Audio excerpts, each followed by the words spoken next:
ಇದನ್ನು ಹೊರತುಪಡಿಸಿ ದರ್ಶನ್ ಅವರ ಕೇಸ್ ವಿಚಾರದಲ್ಲಿ ಚಾಮರಾಜನಗರದ ಒಬ್ಬ ಆರೋಪಿ ಅರೆಸ್ಟ್ ಆಗಿದ್ದಾರೆ. ಅವರ ಒಬ್ಬ ತುಂಬಾ ಬಡತನ, ಏನೋ ಅವರ ತಾಯಿ ತಂದೆ ಕೂಡ ಅವರಿಗೆ ಒಂದು ಹೋರಾಡೋದಕ್ಕೂ ಕೂಡ ಆಗ್ತಾ ಇಲ್ಲ. ನಾವು ಹೋಗಿ ರಮ್ಯಾ ಮೇಡಮ್ ಅವರು ಕಾಲು ಬಿದ್ದು ಕ್ಷಮೆ ಹೇಳ್ತೀನಿ, ನನ್ನ ಮಗ ತುಂಬಾ ಕಷ್ಟ ಇದೆ ಅರೆಸ್ಟ್ ಆಗಿದಾರಲ್ಲ ಅವರಲ್ಲಿ ಒಬ್ರು ಚಾಮರಾಜನಗರದವರು, ಅವರು ತುಂಬಾ ಬಡವರಂತೆ. ಅವ್ರ ಪೇರೆಂಟ್ಸ್ ಅವರು ನಿಮ್ಗೆ ರಿಕ್ವೆಸ್ಟ್ ಮಾಡಿದ್ದಾರೆ ವಿಡಿಯೋ ಮೂಲಕ, ಮೇಡಮ್ ನಮ್ಮ ಮಗನ ಬಿಡಿಸ್ಕೊಡಿ, ನಿಮ್ ಕಾಲು ಬೀಳ್ತೀವಿ ಅಂತ ಹೇಳ್ಬಿಟ್ಟು. ಯಾಕಂದ್ರೆ ನಮ್ ಜೀವನ ನಡೀತಿರೋದೇ ಅವರಿಂದ ಅಂತ ಹೇಳ್ಬಿಟ್ಟು.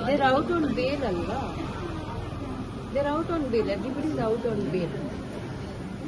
ಬಟ್ ಅದೇ ಸಮಸ್ಯೆ ಹೆಚ್ಚಾಗಿದೆ. ಅದೇ ಮ್ಯಾಮ್ ನಿಮ್ ಕೇಸಲ್ಲಿ ಕಾಮೆಂಟ್ ಮಾಡಿ ಕರೆಕ್ಟ್ ಅವರು ರಿಕ್ವೆಸ್ಟ್ ಮಾಡ್ತಾರೆ, but they are not in jail anymore. They are out on bale. ಇದು ಹಳೇದ, ಇದು ಹೊಸ ವಿಚಾರ, ನೀವೇನ್ ಕೇಳ್ತಾ ಇದ್ದಾರೆ? ಹೊಸ ವಿಚಾರ, ಹಳೆ ವಿಚಾರ. ಈಗ ನಿಮ್ಗೆ ಕಮೆಂಟ್ ಮಾಡಿ ಅರೆಸ್ಟ್ ಆಗಿರೋದು ಜೈಲಲ್ಲಿ ಇದ್ದಾರೆ. ಅದರಲ್ಲಿ ಒಬ್ಬರು ಚಾಮರಾಜನಗರದವರು ಇದ್ದಾರೆ. They're all out on bail. ನಾನು ಕ್ಷಮೆ ಯಾವಾಗ್ಲೂ ಮಾಡ್ಬಿಡ್ತೀನಿ, ಆಯ್ತಾ?